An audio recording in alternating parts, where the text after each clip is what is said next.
Sir, ഇപ്പോൾ Israel പ്രധാനമന്ത്രി Benjamin നെതന്യാഹുവിനെതിരെ അവിടുത്തെ ജനങ്ങൾക്കിടയിൽ ഒരു വികാരം ഉണ്ടായിരിക്കുകയാണ്. അപ്പോൾ നെതന്യാഹു ചെയ്ത ചില പ്രവൃത്തികൾ ശരിയല്ല എന്നുള്ള രീതിയിൽ ഇപ്പം ഷിൻബത്തിൻ്റെ തലവനെ പുറത്താക്കുന്നു, അവിടുത്തെ അറ്റോർണിക്കെതിരായ ചില നടപടികൾ പോകുന്നു. പക്ഷേ ഒപ്പം തന്നെ ഗസയിലേക്ക് ഹമാസ് ഭീകരർ ഇരച്ചു കയറി എന്നൊക്കെ പറഞ്ഞിട്ട് ഗസയിലേക്ക് വീണ്ടും ആക്രമണം നടത്തുന്നു. മൊത്തം ഒരു കൺഫ്യൂഷനാണ് ഉണ്ടാകുന്നത്.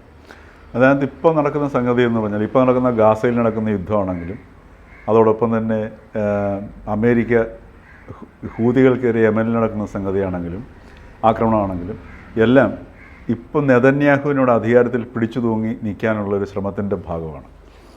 കാരണം എന്ന് വെച്ച് കഴിഞ്ഞാൽ ഷിൻബെറ്റിൻ്റെ, അതായത് അവിടുത്തെ ഇൻ്റേണൽ സെക്യൂരിറ്റി ഏജൻസിയുടെ പേരാണുള്ള ഷിൻബെറ്റ് എന്ന് പറയുന്നത്. ഈ ഷിൻബെറ്റിൻ്റെ ചീഫ് റൊനാർ ബാറിനെ ഇദ്ദേഹം സ്ഥാനത്തു നിന്ന് നീക്കാനുള്ള കാരണം പറയുന്നത് ലാക്ക് ഓഫ് ട്രസ്റ്റ്, വിശ്വാസം നഷ്ടപ്പെട്ടതിൻ്റെ പേരിൽ. അത് സ്വാഭാവികമായിട്ടും ചെയ്യാവുന്നതാണ്. പക്ഷേ എന്തുകൊണ്ട് വിശ്വാസം നഷ്ടപ്പെട്ടു എന്നുള്ളത് അന്വേഷിക്കുമ്പോഴാണ് ഇതിൻ്റെ ഏറ്റവും വലിയ തമാശ പുറത്തു വരുന്നത്. കാരണം നെതന്യാഹുവിനെതിരെ ഒരു അന്വേഷണം നടത്തുകയാണ് ഷിൻബെറ്റ് നടത്തുന്നു, റൊനാർ ബാർ നടത്തുന്നു.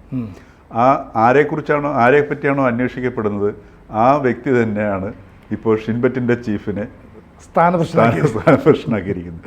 അപ്പോൾ എന്താ അന്വേഷണം എന്ന് വെച്ച് കഴിഞ്ഞാൽ, അവിടെ ഈ നെതന്യാഹുവിൻ്റെ സംഘവും ഈ ഖത്തറുമായിട്ട് നടത്തിയിട്ടുള്ള സാമ്പത്തിക ഇടപാടുകളെ കുറിച്ചിട്ടാണ് അന്വേഷണം നടത്തുന്നത്. അതിൻ്റെ അന്വേഷണം നല്ല രീതിയിൽ പുരോഗമിച്ച് നെതന്യാഹുവിന് പിടി വീഴും എന്ന് ഉറപ്പുവരുന്ന ഏതാണ്ട് ഉറപ്പായ സമയത്താണ് നെതന്യാഹുവിന് ഈ റൊനാർ ബാറിലുള്ള വിശ്വാസം നഷ്ടപ്പെടുന്നതും അദ്ദേഹത്തിനെ പിരിച്ചുവിടുന്നതും. പെട്ടെന്ന് തന്നെ ലിക്വിഡ് പാർട്ടി അദ്ദേഹത്തിൻ്റെ പിന്നിൽ വളരെ ശക്തമായിട്ട് വന്നു, പിന്തുണയെ കൊടുത്തു. പക്ഷേ പ്രസിഡൻറ്റ് ഇസാഖ് ഹെർസാഗ് അദ്ദേഹവും പരസ്യമായി പ്രതികരണം നടത്തി നെതന്യാഹുവിൻ്റെ നടപടികൾ ആകെ പ്രശ്നങ്ങളെ ആഭ്യന്തരമായിട്ടും ബാഹ്യമായിട്ടും സങ്കീർണമാക്കുന്നു. അതോടൊപ്പം തന്നെ ഇത് ഈ റൊനാർ ബാറിനെ പിരിച്ചുവിടുന്നതിന് തൊട്ട് മുമ്പാണ് ഗാസയിൽ ആക്രമണം നടത്തി 400-ലേറെ ഗാസ നിവാസികളെ കൊല ചെയ്യുന്നത്. അത് യഥാർത്ഥത്തിൽ അവിടേക്ക് അഭയാർത്ഥികൾ തിരിച്ചു വന്നുകൊണ്ടിരിക്കുന്ന സമയത്താണ്. അത് ഒരു ന്യായീകരണമില്ലാത്ത ആക്രമണമാണ് ഇപ്പോൾ നടത്തിയതെന്ന് നമുക്ക് പറയാം. സാർ, അതിനകത്ത് വേറൊരു പ്രശ്നം എന്ന് പറഞ്ഞാൽ, ഇപ്പോൾ ഈ അഭയാർത്ഥികളായിട്ടുള്ള ആൾക്കാർ ഇങ്ങോട്ടേക്ക് തിരിച്ചു വരരുതെന്ന് ഡൊണാൾഡ് ട്രംപ് അധികാരത്തിൽ എത്തിയതിന് ശേഷം അദ്ദേഹവും പറഞ്ഞു, നെതന്യാഹുവും പറഞ്ഞു. പക്ഷേ ഹമാസിന് അവിടെ പ്രവർത്തിക്കണമെങ്കിൽ പലസ്തീൻകാർ അവിടെ വേണം, അവരെ ഒരു ഹ്യൂമൻ ഷീൽഡായിട്ട് വെക്കുകയാണ്. പക്ഷേ ഈ അറ്റാക്ക് തുടരുമ്പോൾ ഇവർ മുഴുവൻ ഇനി തിരിഞ്ഞുകൊടേണ്ട ഒരു അവസ്ഥയിലേക്ക് വരികയല്ലേ? ഇപ്പോൾ അവർക്ക് എങ്ങോട്ട് പോകണമെന്ന് അറിയില്ല. ഇപ്പോൾ ഇപ്പം അറ്റാക്ക് തുടരുന്നു, ആൾക്കാർ ആദ്യത്തെ അറ്റാക്കിൽ തന്നെ 400 പേര് മരിക്കുന്നു. അതെ, കുട്ടികളടക്കം. അപ്പോൾ അത് അതിദാരുണമായ ഒരു കാഴ്ച തന്നെയായിരുന്നു നമ്മളത് കണ്ട സാധനം. വീണ്ടും ആക്രമണം നടത്തുന്നു. മാത്രമല്ല ഇപ്പോൾ അവർ കര ആക്രമണം നടത്തിക്കൊണ്ടിരിക്കുകയാണ്. അവരുടെ ഒരു സ്ട്രെച്ച് ഉണ്ടായിരുന്നു, അതിൻ്റെ നിയന്ത്രണം അവർ ഏറ്റെടുത്തിട്ട് ഈ ടാങ്കുകൾ അങ്ങോട്ട് വിട്ട് കര മാർഗമുള്ള ആക്രമണം നടത്തി. ഇതിനകത്തിപ്പം ശരിക്കും പറഞ്ഞാൽ ഹമാസിനെ പൂർണ്ണമായിട്ട് തീർക്കുക എന്നുള്ളൊരു ലക്ഷ്യം ഒരു അന്തിമ യുദ്ധത്തിലേക്ക് പോകുന്നു. ഹമാസുമായിട്ടുള്ളൊരു അന്തിമ യുദ്ധത്തിലേക്ക് പോകാനുള്ളൊരു ശ്രമമാണ് ഇപ്പം നമ്മൾ കാണുന്നത്. അതിൻ്റെ ഭാഗമായിട്ടാണ് ഹൂതികളുടെ കേന്ദ്രങ്ങളിലേക്ക് അമേരിക്ക ആക്രമണം നടത്തിയത്. അപ്പോൾ ഇവിടെ ട്രംപും നെതന്യാഹുവും തമ്മിലുള്ള ഒരു കൂട്ടുകെട്ട് വളരെ ശക്തമാകുന്നത് നമുക്ക് കാണാൻ പറ്റും. അപ്പോൾ ആ സമയത്താണ് ഇസ്രയേൽ ഈ ഷിൻബെറ്റിൻ്റെ ചീഫിനെ പുറത്താക്കുകയും അതോടൊപ്പം തന്നെ ഈ ബന്ദികളുടെ ബന്ധുക്കൾ ഇത്തരത്തിൽ ഹമാസിനെ ആക്രമിച്ചാൽ തങ്ങളുടെ ബന്ധുക്കളെ കൊന്നുകളയും എന്നുള്ള ഭീതി കാരണം യുദ്ധം അവസാനിപ്പിക്കൂ എന്ന് പറഞ്ഞിട്ട് ഇസ്രയേലികൾ രംഗത്ത് വരുന്നു. അതിൻ്റെ തൊട്ട് പിന്നാലെയാണ് ഈ ഷിൻബെറ്റ് ചീഫിനെ പിരിച്ചുവിടുന്നത്. അതോടെയാണ് ഈ ഒരു ആഭ്യന്തര കലാപത്തിൻ്റെ അവസ്ഥയിലേക്ക് ഈ ഇസ്രയേലികൾ ഒന്നാകെ രംഗപ്രവേശം ചെയ്യുകയും അതിശക്തമായ രീതിയിലാണ് ഇപ്പോൾ അവിടെ ആ പ്രതിഷേധ പ്രകടനങ്ങൾ നടന്നുകൊണ്ടിരിക്കുന്നത്. അപ്പോൾ ഇത് നെതന്യാഹു ഒരു പക്ഷേ മുൻകൂട്ടി കണ്ടിട്ടുണ്ടാവും. അതുകൊണ്ടാണ് മുൻകൂട്ടി ഈ ഒരു അനുകൂലമായ ഒരു സാഹചര്യത്തെ സൃഷ്ടിക്കുകയും, കാരണം ട്രംപിനും ഇത് ആവശ്യമാണ്. ഗാസ ഒരു നല്ല റിസോർട്ടൊക്കെ ആക്കി മാറ്റണമെന്നുണ്ടെങ്കിൽ ഇത് ഒഴിഞ്ഞു പോകണം, ഹമാസിൻ്റെ പൂർണ്ണമായിട്ടുള്ള ശല്യം ഒഴിവാകണം, അവരുടെ അവസാന കേന്ദ്രങ്ങളും നശിപ്പിക്കപ്പെടണം. ഇങ്ങനെയൊക്കെ ഉണ്ടെങ്കിൽ മാത്രമേ പൂർണ്ണമായിട്ടൊരു തകർച്ചയുടെ ഒരു അവസ്ഥയിൽ എത്തിയെങ്കിൽ മാത്രമേ ഗാസയും പൂർണ്ണമായിട്ടും അവരുടെ നിയന്ത്രണത്തിലേക്ക് വരികയുള്ളൂ. ഇവിടെ ഇപ്പോൾ പറയുന്നതെന്ന് പറഞ്ഞാൽ, അതായത് നെതന്യാഹുവിനെതിരായ ഒരു വികാരം ഉണ്ടായപ്പോൾ നെതന്യാഹു ചില കാര്യങ്ങൾ പുറത്തു വിട്ടു. അതിൽ പറയുന്നത് ഈ ഒക്ടോബർ 7 നടത്തുന്ന ആക്രമണവുമായി ബന്ധപ്പെട്ട കാര്യങ്ങൾ ഈ ഷിൻബത്ത് തിരിച്ചറിഞ്ഞിരുന്നു. പക്ഷേ ഷിൻബത്തിൻ്റെ മേധാവി അത് അറിയിക്കേണ്ട സമയത്ത് ഇവരെ അറിയിച്ചില്ല. ഏതാണ്ട് 11 മണിക്കൂർ കഴിഞ്ഞിട്ടാണ് ഭരണകൂടം പോലും, അതായത് പ്രധാനമന്ത്രി പോലും ഇങ്ങനെ ഒരു സംഭവം അറിയുന്നത്. ശരിക്കും പറഞ്ഞാൽ 1000-800 ഭടന്മാരെ അന്ന് ഈ ഇസ്രായേലിൻ്റെതായിട്ടുണ്ടായിരുന്നുള്ളൂ. അവിടേക്കാണ് 5000-ഓളം ഹമാസ് ഭീകരർ കടന്നു കയറിയത്. പക്ഷേ ഒരു അറ്റാക്ക് ഉണ്ടാകുമ്പോൾ തകർന്നു പോയാലും ഒരു ടെലികമ്മ്യൂണിക്കേഷൻ ബന്ധം നടത്താമായിരുന്നു. അതുകൊണ്ടാണ് ഞാൻ ഇത്തരം ഒരു നടപടി എടുത്തതെന്ന് ജനങ്ങളെ കൺവിൻസ് ചെയ്യിക്കാനായിട്ട് നെതന്യാഹു ശ്രമിക്കുന്നുണ്ട്. അതും ഒരു കാരണമാവില്ലേ? അല്ല, അവിടെയൊക്കെയാണ് നമുക്കിതിൻ്റെ ഒരു യാഥാർത്ഥ്യങ്ങൾ അറിയാത്തത്. കാരണം എന്ന് വെച്ചാൽ എത്ര മാസം, ഒരു വർഷം, എത്രയോ മാസങ്ങളും ആയിട്ടില്ലേ? 15 മാസത്തിലേറെയായി യുദ്ധം തുടങ്ങിയിട്ട്. അങ്ങനെയാണെങ്കിൽ ആദ്യമേ നെതന്യാഹു ചെയ്യേണ്ട നടപടി ഈ ഷിൻബെറ്റ് ചീഫിനെ പുറത്താക്കിയായിരുന്നില്ലേ? ആദ്യമേ ചെയ്യണമായിരുന്നു അല്ലേ? അതെ, അങ്ങനെ ഒരു സാധ്യതയുണ്ട്. ഇപ്പൊ ഒരു ന്യായീകരണത്തിന് അതിൻ്റെതായ ഒരു ബലം വേണമല്ലോ. അത് പക്ഷേ ഇയാൾ ചെയ്തില്ല. മാത്രമല്ല, ഇനിയിപ്പോൾ ഇപ്പോൾ ഒരു യുദ്ധം ഇങ്ങനെ ഒരു രാജ്യം ഒരു വലിയൊരു യുദ്ധത്തിൽ ഏർപ്പെട്ടിരിക്കുന്ന സമയത്ത് എന്തുകൊണ്ട് നെതന്യാഹു ഈ ചീഫിനെ പിരിച്ചുവിടുന്നു ഈ സമയത്ത്?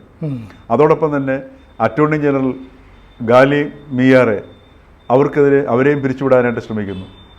ഇതിനു മുന്നണി 2 വർഷം മുമ്പ് സുപ്രീം കോടതിയുടെ അധികാരങ്ങളെ പരിമിതപ്പെടുത്തുന്നതിന് വേണ്ടിയിട്ടുള്ള ലെജിസ്ലേഷനുമായിട്ട് വന്നു. അന്നും ഇതുപോലെ ഒരു ആഭ്യന്തര കലാപത്തിലേക്ക് ഇസ്രയേൽ നീങ്ങിയതാണ്. അപ്പോൾ അതിൻ്റെ പശ്ചാത്തലത്തിൽ ഇപ്പോൾ ഇതൊക്കെ എടുത്ത് നമ്മൾ വായിച്ചു നോക്കുമ്പോഴത്തേക്ക് മനസ്സിലാകുന്നത് നെതന്യാഹുവിൻ്റെ ഒരു പിടിച്ചു നിൽപ്പ് ഈ ഒരു പശ്ചാത്തലത്തിൽ നമുക്ക് കാണാൻ പറ്റും. ഇപ്പോൾ ഇതിൻ്റെയൊക്കെ പിന്നിൽ നടക്കുന്ന സംഗതികൾ എന്താണെന്നൊക്കെ ഒരു പക്ഷേ ഇനി ചിലപ്പം ദശാബ്ദങ്ങൾ കഴിഞ്ഞിട്ട് നമുക്ക് അറിയാൻ പറ്റുള്ളൂ. ഇപ്പോൾ ഇസ്രയേലിൻ്റെ നേർക്കുള്ള ഇതുപോലും ഈ ഹമാസിൻ്റെ ആക്രമണം പോലും അമേരിക്ക പ്ലാൻ ചെയ്തിരുന്നതാണോ അല്ലയോ, അതിന് ഇസ്രയേലിന് നെതന്യാഹുവിന് അറിവുണ്ടായിരുന്നതൊന്നും നമുക്കറിയില്ല സാർ. അപ്പോൾ ഇങ്ങനെയുള്ള ഒരുപാട് സംഗതികൾ ഇതിൻ്റെ പശ്ചാത്തലത്തിൽ നടക്കുന്നുണ്ട്. പക്ഷേ ഇപ്പോൾ നടക്കുന്ന സംഗതി മധ്യേഷ്യയെ മുഴുവൻ ഒരു യുദ്ധാന്തരീക്ഷത്തിലേക്ക് കൊണ്ടുവന്നു കഴിഞ്ഞാൽ പെട്ടെന്നൊരു ഭരണമാറ്റം അവിടെ അസ്വാഭാവികമാവും. അപ്പോൾ ഈ കോൺക്രീറ്റ് കൂമ്പാരങ്ങൾ മാത്രമുള്ള ഗസയിലേക്ക് ഈ ഓടിപ്പോയ പലസ്തീൻകാർ തിരിച്ചെത്തുന്നു. ഈ തിരിച്ചെത്തുന്ന 1,00,000-ഓളം പേരൊക്കെ എത്തിക്കഴിയുമ്പോൾ ഇവർ 3 ദിവസം ഇസ്രയേൽ നടത്തിയ ആക്രമണത്തിൽ 100 കുട്ടികളടക്കം 600 പേര് കൊല്ലപ്പെട്ടു, 400-ഓളം പേർക്ക് പരിക്കേറ്റു. അപ്പോൾ ഇവർക്കിനി എങ്ങോട്ട് പോകണമെന്ന് അറിയില്ല. അപ്പോൾ ഇവരെ ഒഴിപ്പിക്കുക എന്നുള്ളതാണ് അമേരിക്കയുടെയും ഇസ്രയേലിൻ്റെയും തന്ത്രം നമുക്ക് കരുതാം അല്ലേ? പക്ഷെ അങ്ങനെയാണെങ്കിൽ ഹമാസിന് ഇനി പിടിച്ചു നിൽക്കാൻ കഴിയില്ല, പൂർണ്ണമായും തുടച്ചു നീക്കപ്പെടില്ലേ? അങ്ങനെ പറയാൻ പറ്റത്തില്ലല്ലോ. അതൊക്കെ ഒരു തെറ്റിദ്ധാരണയാണ്. കാരണം എന്ന് വെച്ച് കഴിഞ്ഞാൽ ഇതൊന്നും ഇപ്പോൾ ഹമാസിൻ്റെ കുറേ നേതാക്കന്മാരെയും അണികളെയും കൊന്നൊടുക്കിയതുകൊണ്ട് ഹമാസ് എന്ന് പറയുന്ന സംഗതി അത് വേറെ രൂപത്തിൽ പുറത്തേക്ക് വരും, രൂപം മാറും. ഇപ്പോൾ നമ്മൾ ഈ എല്ലാ ഭീകരണ സംഘടന എടുത്ത് നോക്കുക, ഇപ്പോൾ അൽ-ഖ്വയ്ദ എടുത്ത് നോക്കുക. ആ അൽ-ഖ്വയ്ദയിൽ ഉണ്ടായിരുന്ന ഈ മറ്റേ സിറിയൻ പ്രസിഡന്റ് അഷ്റ മുഹമ്മദ്, അപ്പോൾ അയാളൊക്കെ ഈ അൽ-ഖ്വയ്ദയുടെ ഭാഗമായിരുന്നു.